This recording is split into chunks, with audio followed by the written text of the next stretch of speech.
In your interview with Jason Lowery, he said the future of global reserve has to be proof of work. Can you explain this theory and why it can't be proof of stake? That's tough, tough question. So, um, so Jason Lowery is talking about proof of work in a metaphorical and conceptual sense, rather than making a statement about proof of work as a consensus mechanism. That's kind of critical.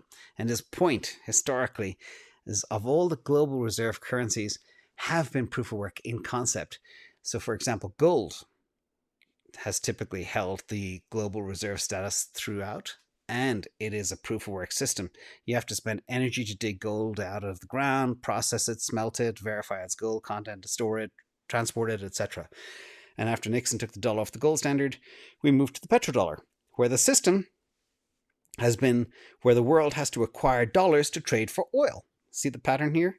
Now, the system is also proof of work because it requires the US military to protect and enforce the system.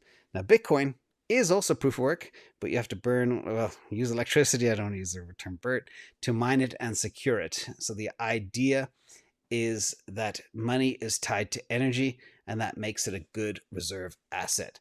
The short truth. Now, the question is future of reserve currency. Well, we do agree with Mr. Lowery that historically the reserve currency has been proof of work. I do not think the Bitcoin will replace the dollar as a future global reserve currency, at least not for the next 10, 20 years. We are seeing cracks in the petrodollar system. We are seeing de-dollarization. I've done a video on that. And this process is definitely accelerating with what happened in Q1 2022. I don't need to repeat any more of that. China's working with Saudi Arabia to trail oil in yuan. Russia's accepting rubles for its oil and gas. Central banks all over the world are saying, what the hell am I holding US dollar reserves for?